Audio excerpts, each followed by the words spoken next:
नाज़रीन, मैं हूं इम्तियाज़ आलम बदलों की नशरियात में अपने प्रोग्राम अंगेज़ के साथ। और ये नशरियात आप वश टेलीविज़न पे भी देख रहे हैं। हमारा आज के मौजू में सबसे पहले तो है कौमी सलामती की कमेटी जो काबीना की है, उसका 2 रोज़ इजलास हुआ और उसका भी एक एलामिया भी सामने आ गया है। दूसरी जानिब MQM का इख्तलाफ बन गया है 16 जनवरी को जो कराची और हैदराबाद के इंतखाबात हैं, इस हवाले से इख्तलाफ बना है कि वो जो हल्का बंदियाँ हैं उनके ख्याल में वो ठीक नहीं है। क्या MQM इत्तेहाद तोड़ने की तरफ जा रही है या फ़कत प्रेशराइज कर रही है? लेकिन सबसे पहले आटे की महंगाई, और ये जो महंगाई पहुंच गई है 24.5% पे, जो कंज्यूमर गुड्स की यानी जो हम रोज़मर्रा अशिया की इस्तेमाल की चीज़ें करते हैं, उनकी महंगाई 24% तक 24.5% हो गई है, जो आला तरीन सतह पे है। और उसकी बुनियादी वजह यह है कि जो ग़ज़ाई अशिया हैं और जो उसमें इजाफ़ा हुआ है और हो रहा है। लेकिन मैं समझता हूँ कि पंजाब ये मुख्तलिफ़ हुकूमतें क्या कर रही हैं, अवाम ज़ख़ीरा अंदोज़ों के हाथों बिल्कुल उनका बुरा हाल है। मसलन मिसाल के तौर पे 2200 रुपये गंदम ख़रीद कर बेची जा रही है 45 रुपये में फ़ी मन। और इसी तरीके से 15 किलो आटा जो है वो 1980 रुपये यानी 2000 रुपये में फ़रोख्त हो रहा है। और फ़ाइन 80 किलो का रेट 700 रुपये इजाफे के साथ 10,950 कर दिया गया है। 648 रुपये के 10 किलो आटे थैले लोगों को नहीं मिल रहे। मालूम हुआ है कि वो स्मगल हो रहे हैं अफ़गानिस्तान। तो ख़वातीन हज़रात, ये जो बात सूरत हाल हमारी महंगाई के हवाले से बनी है, वो उस माशी बहरान के अलावा भी है जो यहाँ पे ज़ख़ीरा अंदोज़ पैदा कर रहे हैं। और हमारी जो सप्लाई लाइन्स हैं जो बड़ी ठीक रहती थी, इन ख़ास तौर पे इन दिनों में कोई ऐसी किल्लत चीज़ों की नहीं होती थी, वो मसनूई किल्लत पैदा करके ये सूबाई हुकूमतों का काम है। सूबाई हुकूमतें क्यों सोई हुई हैं? तो मैं आता हूँ अपने मौजू की तरफ, यानी कौमी सलामती के इजलास के हवाले से। ये पहला इजलास है नए आर्मी चीफ आने के बाद। इसकी दूसरी बात यह है कि 2 दिन चला है और 2 दिन के वक्फे के बाद दोबारा इजलास मुनक़्क़द किया गया गुज़िश्ता रोज़।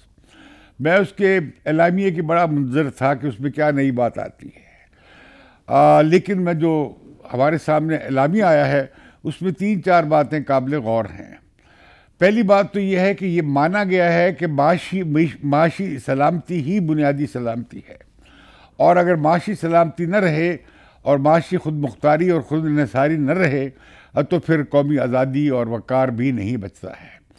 तो जो मजमूई सलामती है उसका भी जो बुनियादी निसार जो है वो मईशत पे है, और मईशत का पे सारे का सारा दारोमदार इस मुल्क के अवाम का है, उनकी ज़िंदगी से मुतल्लिक, उनके हालात से मुतल्लिक। तो लिहाजा जो कौमी सलामती की इस इजलास में फिर इस बात को दोहराया गया है। और इस इजलास में ज़्यादातर बहस कौमी सलामती से ज़्यादा माशी सलामती पे हुई है। गो कि ये फोरम जो है ये नेशनल सिक्योरिटी कमेटी का, उसका ये दायराकार नहीं है।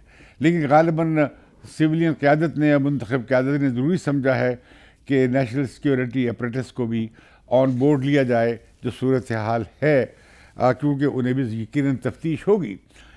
लेकिन मैं समझता हूँ कि जो सलामती के मामले में बातें की गई हैं वो गौर तलब हैं। उसमें कहा गया है कि जो तालिबान हैं की हुकूमत से को बिलवास्ता तौर पर कहा गया है, नाम लिए बगैर, कि किसी भी मुल्क को हक हासिल नहीं है और किसी मुल्क के उसकी सरजमीन इस्तेमाल हो दहशतगर्दी के लिए। और ये इशारे दिए गए हैं कि सारी दहशतगर्दी अफ़गानिस्तान से हो रही है, तहरीक तालिबान पाकिस्तान के हवाले से।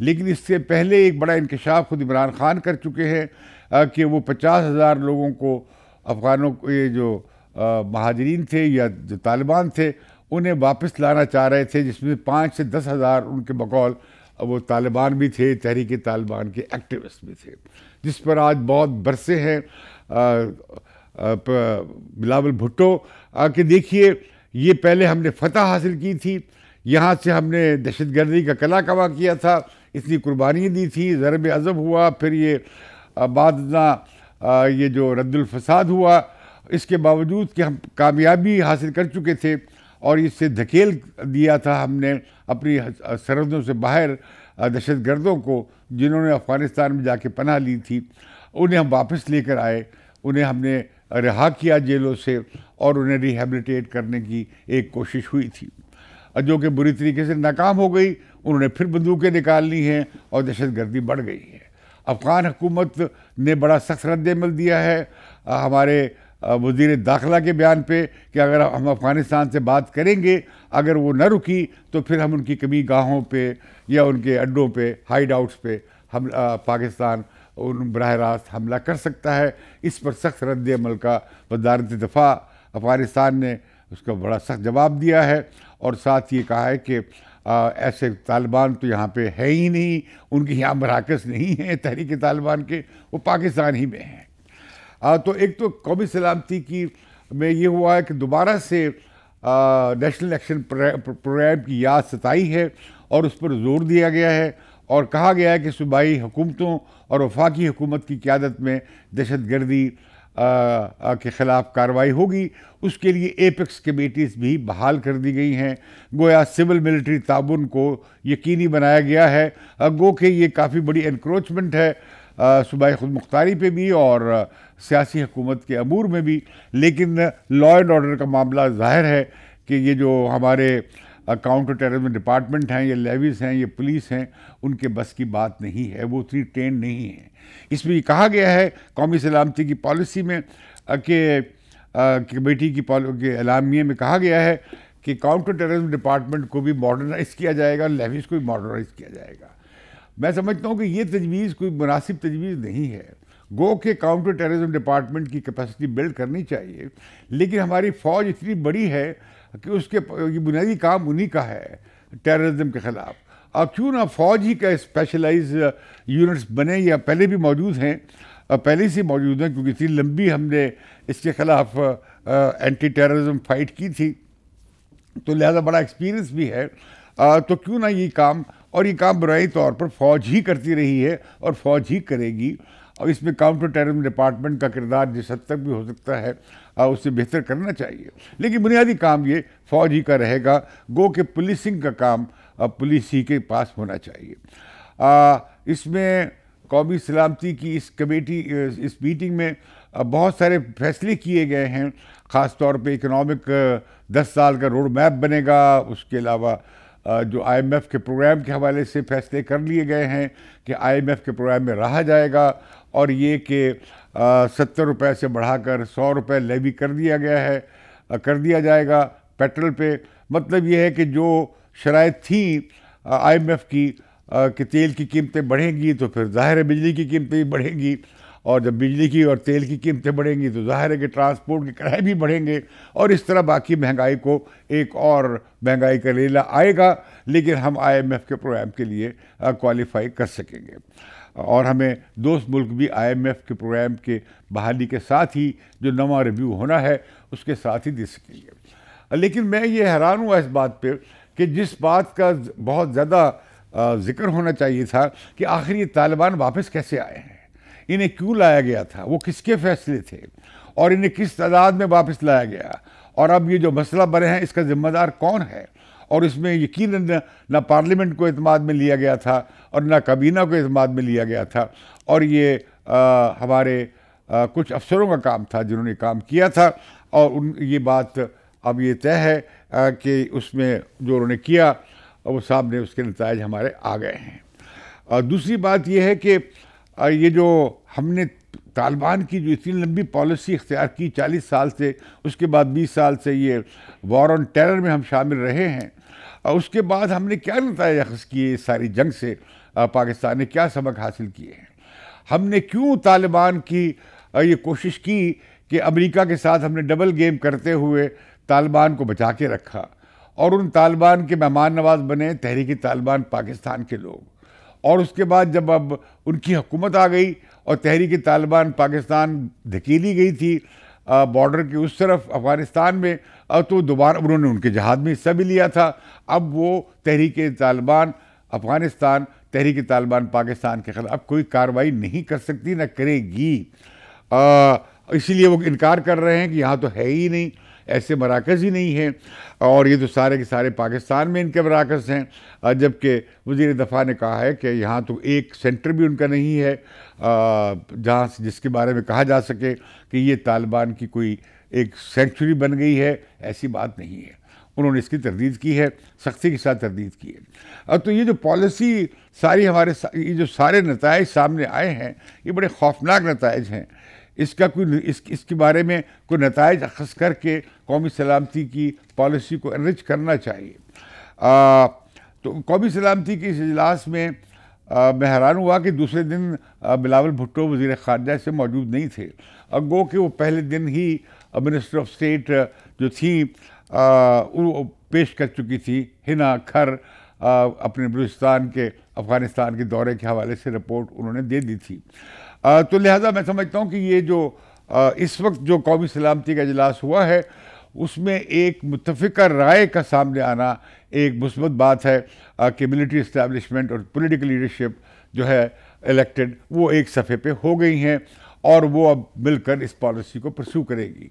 बेहतर है कि जो सलामती की पॉलिसी भी है वो भी जो भी बनी है, क्योंकि इस सलामी से ज़्यादा पता नहीं लगता बासवाए चंद एक बातों के कि भाई अब दहशतगर्दी को बर्दाश्त नहीं किया जाएगा, खक्सीत और उसमें कोई तफरीक रखी नहीं जाएगी। मतलब ये कि अच्छे तालिब कोई नहीं और बुरे तालिब की जो तफरीक है ये ख़त्म कर दी जाएगी। जो भी तशद्दुद इस्तेमाल करता है, वायलेंस के तरीके इख्तियार करता है, उस पर उसके ख़िलाफ़ फ़ौज रियासत कार्रवाई करेगी। लेकिन मैं समझता हूँ कि इसी इजलास में मुझे मालूम नहीं कि बलूचिस्तान का मामला ज़ेर बहस आया है या नहीं आया है। बलूचिस्तान के मसले को एक अलहदा मसले के तौर पर देखना चाहिए। वो उस तरह की दहशतगर्दी और इंतहा पसंदी का मामला नहीं है जैसे कि हमें तालिबान की सूरत में नज़र आता है।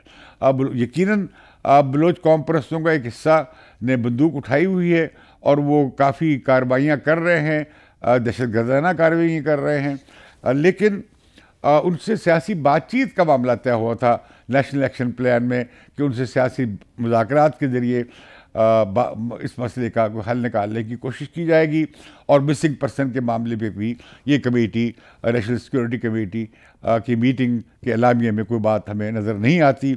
मैंने कहा था पिछले प्रोग्राम में और अपने कॉलम में भी लिखा था कि बलूचिस्तान की क़यादत को बुलाना चाहिए नेशनल सिक्योरिटी कमेटी के इजलास में जहाँ वो अपना मुकदमा पेश करें, क्योंकि ये जो मामला है बलूचिस्तान में एक लंबी फौज कशी का, उससे मामलात ठीक नहीं हो रहे, बिगड़ रहे हैं। और हमने देखा कि किस तरह हक दो तहरीक के लीडर जो मौलाना हैं, जमात इस्लामी के जनरल सेक्रेटरी हैं, उनके ख़िलाफ़ कत्ल और कत्ल के इरादे और कत्ल का मुकदमा भी दर्ज कर लिया गया है, जो कि और वहाँ पे बज़ोर ताकत उन मुजाहिरीन को उठा दिया गया है उनके धरने से या उनके जलसे जुलूस से। तो मैं समझता हूँ कि वो हक दो तहरीक को अगर आप बर्दाश्त नहीं करेंगे तो फिर क्या होगा बलूचिस्तान के मसले का। तो लिहाजा इस सूरत में कि जो नेशनल सिक्योरिटी कमेटी की मीटिंग हुई है, मैं उम्मीद करता था कि शायद ये ऐलान हो कि अफवाज पाकिस्तान जो हैं वो भी अपने दिफाई अखराजात में और अपने गैर ज़रूरी अखराजात में वो कमी करेंगी और अपने पक्ष में कमी करेंगी, अपने मशाहिर में कमी करेंगी और अपने जो बहुत बेशुमार जो काम चल रहे होते हैं सिविल नेचर के फ़ौज के इदारे के साथ साथ बड़े पैमाने पर उनमें कमी लाई जाएगी ताकि बोझ कम किया जा सके पाकिस्तान के ख़जाने पे, क्योंकि पाकिस्तान के ख़जाने में अब देने के लिए शायद आप कर्ज़ की किस्त अदा करने के बाद आपके पास बचता क्या है। गालिबन पूरा डिफेंस बजट भी अब आप अपने ज़राए से पूरा नहीं कर सकते, आपको उसके लिए भी कर्ज लेना पड़ता है। और अगर कर्ज से जान छुड़ानी है आपने तो कर्ज से तभी जान छुड़ा सकते हैं कि आप ये कम से कम ये तय तो ज़रूर कर लें कि अब कर्ज़ा गैर पैदावारी अखराजात के लिए इस्तेमाल नहीं होगा, वो सिर्फ प्रोडक्टिव कामों के लिए इस्तेमाल हो सकता है। जैसे आप कराची से खैबर पख्तूनख्वा तक रेलवे लाइन बिछाना चाहते हैं, नई एक लाइन आप बनाना चाह रहे हैं चीन की मदद के साथ, या आप कहीं तवानाई के मंसूबे में या आबपाशी के मंसूबे में, पानी के मंसूबे में इन्वेस्ट करते हैं, वो तो ठीक है। वो तो कर्ज लेके आप इन्वेस्ट करेंगे तो वो ऐसी इन्वेस्टमेंट होगी जो बाज़ आप उसी के वहीं से कमा कर वापस भी कर सकते हैं। अगर किसी ने इन्वेस्टमेंट की है, कर्ज दिया है तो वो वापस उन्हें मिल जाएगा। लेकिन ये जो कर्ज लिया जाता है अपने गैर पैदावारी इंतज़ामी अखराजात को पूरा करने के लिए, मैं समझता हूँ कि उस पर रोक लगनी चाहिए। अगर फौरी तौर पे सारा ख़त्म नहीं कर सकते तो उसका एक शेड्यूल बनना चाहिए। जो 10 साल का मास्टर प्लान की बात कर रहे हैं तो हमें अपनी मीशत का बुनियादी ढांचा बदलना पड़ेगा और हमें ये जो एलीट कैप्चर है वो ख़त्म करना पड़ेगा।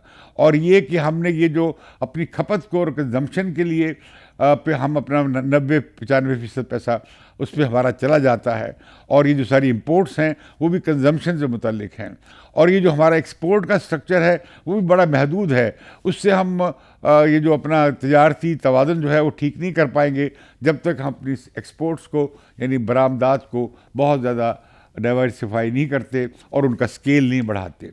मतलब ये है कि एक्सपोर्ट लेड ग्रोथ की तरफ जो आप बढ़ेंगे तो वो इम्पोर्ट सब्स्टिट्यूशन की स्ट्रेटजी अयूब खान के ज़माने में शुरू की गई थी, उससे तो बात नहीं बनी, बल्कि उससे ये हुआ कि हम एक बहरान में फंस गए हैं कि जो ही हमारी ग्रोथ बढ़ती है उसके साथ ही हमारा खसारा बढ़ जाता है, और ख़ास तौर पर करंट अकाउंट खसारा हमारा बढ़ जाता है और हम डिफ़ॉल्ट के करीब पहुंच जाते हैं। ये एक साइकिल बन गया है कि पाकिस्तान अगर माशी नमू यानी इकनॉमिक ग्रोथ बढ़ेगी तो उसके साथ ही हमारे खसारे बढ़ने शुरू हो जाते हैं। तो ये इमरान खान का बबल भी जो था, जिसकी आज उन्होंने बड़ी लॉन्चिंग की है कि हमने बड़ी तरक्की की थी, वो भी एक बबल था, एक बुलबुला था जो आखिर में फट गया, और वो उन्होंने IMF का प्रोग्राम भी तोड़ दिया। वो यकीनन 6% के करीब ग्रोथ हुई थी, लेकिन वो मैं समझता हूँ कि पोस्ट कोविड पीरियड में जो एक दुनिया भर की मार्केट में एक उभार आया था, उसके बायस हमारी यहाँ पे इंडस्ट्री भी चली और कुदरती लिहाज से हमारी एग्रीकल्चर की प्रोडक्शन भी अच्छी रही, तो लिहाजा ये ग्रोथ रेट आ गया। लेकिन जो ही वो ग्रोथ रेट बढ़ा उसके साथ ही हमारे खसारे बढ़ गए। तो लिहाजा मैं समझता हूँ कि ये जो विशेष साइकिल है, अगले प्लान जो बनता है उसमें तो हमें सारा फ़लसफ़ा मीशत का चेंज करना पड़ेगा, और ये पीपल सेंटर्ड अगर ग्रोथ आप नहीं बनाएंगे, एक इकोनॉमिक मॉडल नहीं बनाएंगे तो ये बात नहीं चलेगी। तो हम बात कर रहे थे, दूसरा हमारा मौजू है आज MQM के हवाले से। ये MQM की पुराना वतीरा रहा है, ये जिसके साथ भी इत्तेहाद में गए हैं ये उन्हें ब्लैकमेल भी करते रहे हैं, ये प्रेशर बिल्ड करते रहे हैं। अब चूँकि सारी अक्सरियत शरीफ गवर्नमेंट की या शहबाज शरीफ गवर्नमेंट की वो 2 वोटों की है, तो वो खूब जानते हैं कि वो आर्म ट्विस्टिंग कर सकते हैं। अब मामला क्या है कि ये इंतखाबात जो हैं कराची में ये बड़े अरसे से मुलतवी होते आ रहे हैं। ये जुलाई में भी मुलतवी हुए, फिर उसके बाद ये सैलाब की वजह से मुलतवी हो गए। लेकिन अब आधी जगह पे तो बाकी सारे सिंध में लोकल गवर्नमेंट के इलेक्शन हो गए हैं, और अब फिर हुकूमत ने और PTI ने, हुकूमत ने और यानी PPP ने और MQM ने अब मिलकर उन्हें 2-3 बार मुलतवी करवाया है। पहले तो ये बहाना किया गया कि हमारे पास फोर्स नहीं है, पुलिस नहीं है, सारी पुलिस मसरूफ़ है अंदरून सिंध के सैलाब इलाकों में। अब वो मसला दूर हो गया तो फिर सिंध हाई कोर्ट ने भी फैसले किए हैं, मुदाखलत की है, और इलेक्शन कमीशन ने भी किया, और फाइनली उन्होंने कराची में इलेक्शन की तारीख तय कर दी। अब MQM ने वो मसला उठाया है हल्का बंदियों का। उनका एतराज़ है कि कहीं हल्के छोटे हैं, कहीं हल्के ज़्यादा बड़े आबादी के हैं, तो ये ठीक नहीं है। ये पीपल्स पार्टी ने इलेक्शन से पहले एक तरह की रैगिंग की है, लेकिन अगर ये हल्का बंदियाँ हों तो हल्का बंदियाँ 2-4 दिन में तो नहीं हो सकती, 16 तारीख तक तो नहीं हो सकती, और इलेक्शन कमीशन 16 तारीख तक से आगे इलेक्शन बढ़ाने के लिए तैयार नहीं होगा। और अगर इलेक्शन कमीशन तैयार नहीं होगा तो पीपल्स पार्टी कैसे 16 तारीख के इंतखाबात को कराची और हैदराबाद के मुलतवी कर सकती है। असल बात क्या है, MQM अभी भी तकसीम है, और ये जो गवर्नर लाए गए हैं उनका कोई और काम ही नहीं है सिवाय इसके कि वो MQM के झड़ों में बातचीत कराएं, और दोबारा से MQM को खड़ा करने की कोशिश की जा रही है, और अभी वो तैयार नहीं है। और दूसरा ये कि MQM को नज़र आ रहा है कि उनकी जो एक वेव थी वो ख़त्म हो गई है। अब MQM का कोई वोट बैंक नहीं रहा है कि जी महाजर वोट बैंक उनके साथ पक्का था, उसमें तहरीक इंसाफ ने भी दरार डाली है, उसमें कुछ पीपल्स पार्टी ने भी गेन किया है। तो लिहाजा मैं समझता हूँ कि ये जो MQM कर रही है उससे वो बुनियादी तौर पर इस ख़तरे से कि कहीं वो कराची और हैदराबाद में जो उनकी तवक्को है कि वो अपनी जारदारी दोबारा से कायम कर लेंगे, उन्हें नज़र आता है कि ऐसा नहीं होने जा रहा। MQM आपको एक और बात, यकीनन MQM के ही एतराज़ और कराची की और पीपल्स पार्टी का भी एतराज़ रहा है कि मरदमशुमारी में कराची की आबादी का सही तखमीना लगाया नहीं गया है। लिहाजा पीपल्स पार्टी ने भी जो मरदमशुमारी थी पिछली, उसे मशरूत तौर पर कबूल किया था, माना था उसे। उन्होंने कहा था कि ये दोबारा मरदमशुमारी होनी चाहिए, और ख़ुद इमरान खान ने के तहत जो काउंसिल ऑफ कॉमन इंटरेस्ट में फैसला हुआ था कि अगले इंतखाबात नई मरदमशुमारी की बुनियाद पर होंगे। तो ये जो हल्का बंदियों का मामला भी है वो भी नई मरदमशुमारी ही की रोशनी में हो सकता है, और उसके नतायज जून जुलाई तक हमें मिल सकेंगे। यानी मरदमशुमारी के नतायज तो मार्च में मिल जाएंगे, मार्च अप्रैल में, लेकिन उसके बाद हल्का बंदियाँ उसके हिसाब से हो सकेंगी अगले 3-4 महीनों में। तो उसमें कराची की जो मकामी काउंसिलों के हल्का बंदियाँ हैं ये भी उसी वक्त एड्रेस हो सकती हैं। अब तो एड्रेस नहीं हो सकती हैं, क्योंकि जब तक पता ना लगे कराची की असल आबादी क्या है तो हल्का बंदियाँ कैसे सही हो सकती हैं। तो मैं समझता हूँ कि ये जो झगड़ा पैदा किया गया है MQM का, इनका मसला कुछ और है। ये इस बात पे रिएक्ट ज़्यादा हुए हैं कि बिलावल भुट्टो ने कराची में वर्कर्स से एड्रेस करते हुए कहा कि अगला मेयर भी जाला होगा। तो उस पर वो काफ़ी तपिश पैदा हुई और काफ़ी सख्त रद्द अमल का MQM ने मुजाहरा किया है। अब आसिफ जरदारी तो बातचीत पर तैयार हैं, वो तो कह रहे हैं कि मैं MQM हमारे इत्तेहादी हैं और हम ये इत्तेहादी रहेंगे, लेकिन इस मसले को पीपल्स पार्टी की गवर्नमेंट, सूबाई गवर्नमेंट के पास इख्तियार ही नहीं है कि वो इन इलेक्शन को मुलतवी कर सके। ये इख्तियार तो इलेक्शन कमीशन ऑफ पाकिस्तान का है। उन्होंने जब कहा कि जी हम इस पर अदालत में जाएंगे, उन्होंने कहा जी माशाल्लाह आप ज़रूर जाइए अदालत में, वो हम तो आपको अदालत जाने से नहीं रोकते। और ये कि हमारे उनका इतराज़ भी पीपल्स पार्टी का बड़ा जायज़ है। ख़ास तौर पर बिलावल भुट्टो ने आज कहा कि भाई ये जो लोग पहले मुंतखब हो गए हैं मरहले में, उनका हलफ नहीं हो पा रहा और वो अपना काम शुरू नहीं कर पा रहे। उनकी बहुत ज़्यादा ज़रूरत थी सैलाब के दौरान, सैलाब के बाद अब जो बहाली हो रही है वो मकामी कौंसलों का किरदार उसमें बहुत बड़ा है। वो इतनी बड़ी फोर्स है, नुमाइंदा फोर्स, जो मकामी तौर पर ग्रास रूट लेवल पे है, वो काम नहीं कर पा रही है, इसलिए कि कराची और हैदराबाद के इलेक्शन नहीं हुए। एक बात कही जाती है कि PTI से डर रही है MQM कि कहीं MQM को पछाड़ ना दे लोकल गवर्नमेंट इलेक्शन में भी। लेकिन मेरा ख्याल है कि MNAs के इलेक्शन में या MP के इलेक्शन में तो पार्टी सियासत ज़्यादा चलती है, लेकिन PTI का कोई ऐसा तंजीमी ढांचा बड़ा नहीं है कराची में, ये पूरे मुल्क में कहीं नहीं है जहाँ पे वो लोकल गवर्नमेंट के इलेक्शन बड़े इफेक्टिवली लड़ सकते हों। अलबत्ता हम देखते हैं कि इस्लामाबाद में के इलेक्शन से वफाकी हुकूमत ने भागने की कोशिश की है, और जो बहाना बनाया गया, जिसकी बुनियाद पर कानून साजी भी की गई, उसे पेशावर हाई कोर्ट ने रद्द कर दिया। और उन्होंने कहा कि इलेक्शन तो होंगे, अपने तारीख में होंगे, 31 दिसंबर को होंगे, लेकिन वो फिर इलेक्शन ना हो सके। अब वो रिट अपील जो है उसके ख़िलाफ़ इंटर कोर्ट अपील वो एडमिट हो गई है, उस पर अब दलाइल होने हैं, देखते हैं कि क्या नतीजा निकलता है।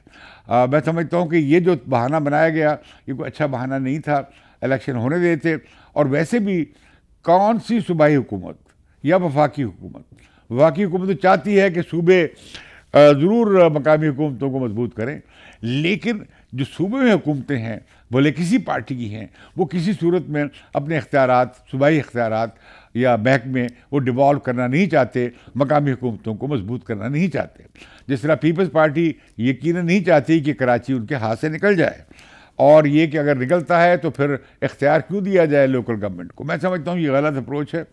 आज बिलावल भुट्टो ने कहा कि कोई बात नहीं है, इलेक्शन की में तो हार जीत होती रहती है, लेकिन हम पावर्स देंगे, डिवॉल्व करेंगे, लेकिन अभी तक जो कानून पास हुआ है उसमें मज़ीद तरमीम हुई हैं, उसके हिसाब से तो वो पावर्स अभी लोकल गवर्नमेंट को जो देनी चाहिए थी, ख़ास तौर पर कॉस्मोपॉलिटन कॉरपोरेशंस को, वो अभी तक नहीं दी गई हैं। तो लिहाजा मैं समझता हूँ कि अगर मुंतखब ढांचे बन जाएं मकामी सतह पे, उससे काफ़ी बर्डन कम हो जाता है और काफ़ी एफिशिएंसी आ जाती है और डेवलपमेंट के काम मकामी तौर पे ही होने लगते हैं। और ये कि उनकी अकाउंटेबिलिटी भी आसान है, क्योंकि लोग देख रहे होते हैं अपने गली मोहल्लों में कि उनके नुमाइंदे क्या काम कर रहे हैं। तो मैं समझता हूँ कि ये MQM का ये ब्लफ कॉल हो जाएगा और MQM नहीं छोड़ेगी। और ये मेरा ख्याल है कि 16 जनवरी को इंतखाबात मुलतवी नहीं किए जा सकते। और MQM का जो असल मसला ये है कि MQM अपना एतमाद लोगों में खो चुकी है, इसका चेहरा लोगों के सामने आ चुका है और कराची के लोगों ने बहुत नुकसान उठाया है। और दूसरी बात ये भी है कि कराची की अब नस्लियाती और लिसानी हैयत बदल गई है। अब उर्दू स्पीकर्स जो हैं वो कराची की मेजॉरिटी नहीं रहे। ये जब नई मरदमशुमारी के नताइज सामने आएंगे तो आप देखेंगे कि कराची की आबादी पिछले मरदमशुमारी के मुकाबले में यकीनन आपको ज़्यादा नज़र आएगी, लेकिन उसमें जब आप देखेंगे उसकी नस्लियाती और नस्ली और लिसानी तक़सीम करके देखेंगे तो आपको नज़र आएगा कि शायद उर्दू बोलने वाले अब कराची का 40% भी नहीं रहे टोटल आबादी का। पश्तूनों की आबादी में बड़ा इजाफा हुआ है, सिंधियों की आबादी में इजाफा हुआ है, बलोचों की आबादी में इजाफा हुआ है, और यहाँ तक अफ़गान महाजरीन की कराची में सेटलमेंट भी बड़े पैमाने पर हो रही है। और अभी अफ़गानिस्तान से लोग महाजर होकर, माशी महाजर होकर यहाँ पहुँचेंगे बड़ी तादाद में, और वो सीधा कराची जाते हैं या लाहौर आते हैं या पेशावर जाते हैं और या रावलपिंडी चले जाते हैं। उनका रुख उसी तरफ है कि मुल्क के जनूब की तरफ। तो लिहाजा मैं समझता हूँ कि ये एक नई डेवलपमेंट, नई तब्दीली आ गई है कराची में। फिर कराची का जो उर्दू स्पीकर है वो अब MQM का शजाई नहीं रहा है।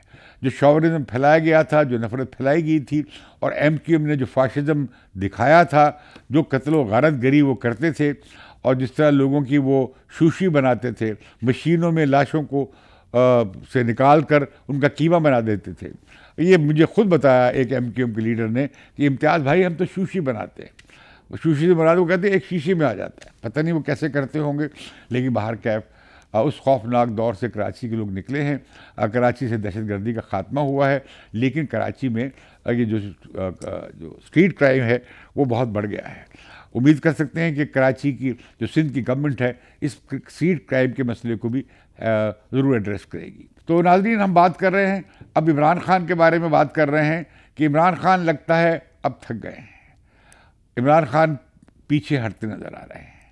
जब से उनका नाकाम हुआ है धरना और वो इस्लामाबाद नहीं जा सके, उनकी इस्तीफ़ों की कोशिश भी खटाई में पड़ गई है।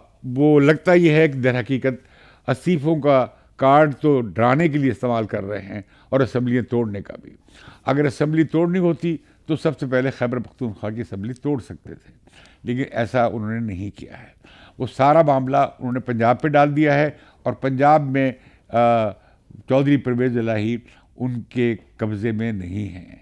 गो के चौधरी परवेज़ इलाही उनकी हमायत से वज़ीर आला हैं और वो मजबूर हैं कि ठीक है जब इमरान खान कहेंगे। लेकिन अब इमरान खान को चौधरी हजरात ये बताने में परवेज़ इलाही साहब काफ़ी हद तक कामयाब होते नज़र आ रहे हैं कि क्या मसाइल बन सकते हैं अगर हमने पंजाब की हुकूमत तोड़ दी और पंजाब की असम्बली तोड़ दी। वो कहते हैं कि तो फिर नून लीग के पास चला जाएगा पंजाब, और आप ऐसा न करें और आप हमें काम करने का मौका दें ताकि हम नवाज़ लीग के लिए पंजाब में मुश्किलात में इजाफा कर सकें और हमें मौका मिल जाए कि हम लोगों को कुछ करके दिखाएं। तो लिहाजा चौधरी परवेज़ इलाही तो उनकी तो दुबई जैसे कहते हैं लग गई है और बड़ा पंजाब में वो मज़े कर रहे हैं। तो वो क्यों, ये जो उन्हें मिली है हुकूमत, गालिबन आखिरी बार उन्हें ये मौका मिला है, वो उसे क्यों छोड़ेंगे? क्योंकि उसके बाद तो अगर जो भी हुकूमत आएगी उसमें उनका रोल मुझे कुछ बनता हुआ नज़र नहीं आता। MQM PTI ने भी उनके साथ इलेक्शन अलायंस के हवाले से नई शर्तें लगा दी हैं। वो शर्त नंबर 1 ये है कि जी आप भले आपको हम ये एडजस्टमेंट कर देंगे, जितनी सीटें मांग रहे हैं उतनी तो नहीं, लेकिन जितनी एडजस्टमेंट करेंगे, लेकिन आपको इलेक्शन बल्ले के निशान पर यानी PTI के निशान पर लड़ना पड़ेगा। तो वो इमरान खान एक तरह से क्यू लीग को एक तरह से जिम करने की कोशिश कर रहे हैं PTI में। लेकिन ये जो इमरान खान का इत्तेहाद है चौधरी परवेज़ इलाही के साथ, और ख़ुद जो उनके हवाले से जो बहुत सारी चीज़ें आ रही हैं वो बड़ी खौफनाक हैं। उससे उनका एंटी करप्शन का जो एजेंडा है वो हमारे सामने आ गया है कि किस तरह की हुकूमतें चलाते रहे हैं, किस तरह के ये इनके इत्तेहादी हैं। उसके उनके होते हुए ये ख़ुद इमरान ख़ान के साथ जो तरह तरह के लोग जो जमा हुए थे वो सब के सब जिस तरह की वो माफिया से जुड़े हुए थे उनकी गवर्नमेंट के दौरान, और जितनी उन्होंने फ़ायदे लिए अरबों खरबों रुपए के, वो अब सबके सामने हैं। अभी इमरान ख़ान को मशवरा दिया जा रहा है कि आप आएँ वापस असम्बली में। ये दोबारा दोहराया है बिलावल भुट्टो ने। साथ ये भी कहा है कि वरना अगर वो जमहूरी रास्ता अख्तियार नहीं करते तो फिर उनका बंदोबस्त का भी हमारे पास उनका बंदोबस्त है। गालिबन उनका इशारा इस तरफ है कि उनके केसेस अगले 2-3 महीने में इमरान ख़ान सियासत से नाअहल करार दिए जा सकते हैं। आज ही सुप्रीम कोर्ट ने इलेक्शन कमीशन ऑफ पाकिस्तान की जो अपील थी वो उसे कबूल कर लिया है और इजाज़त दे दी है इलेक्शन कमीशन को कि इलेक्शन कमीशन को इख्तियार है इलेक्शन कमीशन के हवाले से जो एक्ट है उसके तहत ये प्रोसीडिंग करने का, यानी तौहीन इलेक्शन कमीशन की प्रोसीडिंग करने का इख्तियार मौजूद है और वो ये केस चला सकते हैं इमरान ख़ान के ख़िलाफ़ भी। और उसमें असद उमर भी शामिल हैं और हमारे दोस्त चौधरी फवाद भी शामिल हैं। इन्हें अब भुगतनी पड़ेगी वो कार्रवाई, लेकिन उनके ख़िलाफ़ बड़े केस हैं। गालिबन जो तोशा खाना का केस है इमरान ख़ान के ख़िलाफ़, वो तो बड़ा खुला केस है, जो हक़ाइक़ हमारे सामने हैं। उसका फ़ैसला सेशन जज की अदालत में हो जाएगा तो उसके बाद क्या होगा, वो अपील में जाएंगे, वो हमें मालूम है हाई कोर्ट में कुछ वक्त लगेगा, फिर सुप्रीम कोर्ट में मामला जाएगा और सुप्रीम कोर्ट के गले में पड़े हुए हैं वो फ़ैसले जो उन्होंने इससे पहले दिए हैं। जैसे नवाज शरीफ के केस में जो ताहयात नाअहली का फ़ैसला है, उस हवाले से बड़े खौफनाक हक़ाइक़ सामने आए हैं और यहाँ तक आ गया है कि वो फ़ैसला जो था इमरान ख़ान को सादिक व अमीन करार देने का, वो असल में जनरल बाजवा ने जनरल फैज़ के ज़रिए करवाया था और जनरल फैज़ मिले थे साबिक़ चीफ जस्टिस को, साकिब निसार को, और ये जो फ़ैसला लिखा गया, ये 2 वकला को हायर किया गया था इस काम के लिए, फ़ैसला भी लिख कर उन्हें दिया गया था और बदकिस्मती से उस बेंच में हमारे मौजूदा चीफ जस्टिस साहब भी शामिल थे। एक जज साहब रिटायर हो गए हैं, तो लिहाजा वो फ़ैसला जो नवाज शरीफ के ख़िलाफ़ था वो भी एक गले की हड्डी बन गया है। लेकिन अभी हमने देखा कि जो पीटीआई के सेनेटर थे साबिक़ वाड़ा साहब, उनके केस में सुप्रीम कोर्ट ने बड़ी 5 साल तक उनकी नाअहली की बात को महदूद कर दिया है और उन्हें इजाज़त दी कि जाके इस्तीफ़ा दे दें।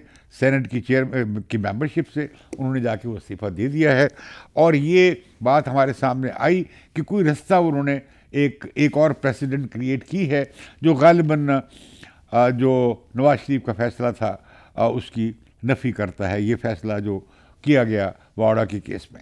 इमरान ख़ान की अभी ऑडियोज़ के हवाले से इमरान ख़ान ने एक और बयानिया देना शुरू किया है। ख़ुद ही कहा है कि मुझे जनरल बाजवा ने कहा आप तो प्ले बॉय रहे हैं, तो उन्होंने कहा मैंने कब दावा किया है कि मैं फरिश्ता था। इसी तरह वो ऑडियो टेप्स के हवाले से उन्होंने मुतालबा नहीं किया है कि इनका फॉरेंसिक ऑडिट कराया जाए, बल्कि उन्होंने कहा कि बदनाम करने की कोशिश की जा रही है, ब्लैकमेल करने की कोशिश की जा रही है। उन्होंने ये नहीं कहा कि ये टेप्स उनकी नहीं हैं, उनकी और वीडियोस भी हैं जो इस्लामाबाद के साफ़ी बताते हैं कि बड़ी खौफनाक हैं, कुछ वज़रा भी बताते हैं जिन्होंने देखी हैं, तो वो भी राउंड कर रही हैं, वो भी जारी होने वाली हैं। देखा ये जा रहा है कि इमरान ख़ान कैसे बिहेव करते हैं। अभी इमरान ख़ान की फॉरेंसिक रिपोर्ट भी आ गई है जिसमें 4 गोली निशानदेही हुई है कि 4 गोलियां नहीं लगी हैं, उनके गोलियों के टुकड़े लगे हैं और ये कि उन पर 2 तरफ से या 3 तरफ से फायरिंग नहीं हुई है, जो फॉरेंसिक रिपोर्ट है। और उन्हीं के गार्ड के हाथों वो बेचारा शहरी मारा गया जो उसकी 2 गोलियों में से 1 गोली उससे लगी थी, क्या नाम है उसका, मौज़म है या क्या है, गोली जो लगी थी वो उस राइफल से थी जो गार्ड की थी। तो नाज़रीन, मुल्क की सियासत में इस कौमी सलामती की कमेटी के इजलास के बाद क्या तब्दीली आएगी? क्या इस्टेब्लिशमेंट मजबूर करेगी बाकी सियासी क़ुव्वतों को कि वो इकट्ठी होकर बात करें और एक 10 साल के रोड मैप पे, इकनॉमिक रोड मैप पे एक कौमी इत्तफ़ाक़ राय पैदा किया जाए? क्योंकि असल मसला अब सामने ये आया है कि बड़ा मसला मुल्क का माशी दिवालियापन से निकलना है, माशी बहरान से निकलना है। और दूसरा मसला पाकिस्तान का वो है फिर से दहशतगर्दी ने सर उठाया है। तो मैं समझता हूँ कि ये दो जो एम्फेसिस किए गए हैं कौमी सलामती की कमेटी के इजलास में, ये बहुत सही इन पर जोर दिया गया है। और उम्मीद है कि इन दोनों मसले पे कोई हम कौमी इत्तफाक़ राय के साथ आगे बढ़ सकेंगे। ये कहना इमरान खान का कि असल इंतखाबात ही सारे मसले का हल हैं, ये दुरुस्त नहीं है। मैं पहले भी कई प्रोग्रामों में कह चुका हूँ कि इंतखाबात से ज़रूरी नहीं कि मसला सियासी बहरान भी हल हो। उस पर अगर एतराज़ हो गया पार्टियों को, उसके नताइज पे फिर क्या होगा, जो कि यकीनन होगा, क्योंकि जो पार्टी हारेगी, रवायत यहाँ बन गई है, वो किसी दूसरी पार्टी की जीत को तस्लीम नहीं करती है और इतनी जल्दी पॉलिटिकल कल्चर बदलता भी नहीं है। तो मैं समझता हूँ कि बल्कि अगर इंतखाबात का ऐलान हो गया तो वाकई दिवालिया भी हो जाएगा, कौन बचाएगा। ये जो बात थी टेक्नोक्रेट्स की गवर्नमेंट की, बहुत अच्छी बात है कि तमाम सियासी जमातों ने उसे रद्द कर दिया है और इस पर एक तरह का कौमी इत्तफाक़ राय है। इमरान खान भी यही कह रहे हैं, वफाकी वज़रा भी यही कह रहे हैं कि इसका तो कोई आइनी जवाज़ नहीं बनता और ना ये ऐसा होगा और ना ये ऐसा होना चाहिए। पहला कौन सा टेक्नोक्रेट्स ने कोई बड़ा फ़र्क डाला था। तो मुझे बदलोगी नशरियात से इजाज़त दीजिए, आपसे फिर मिलेंगे।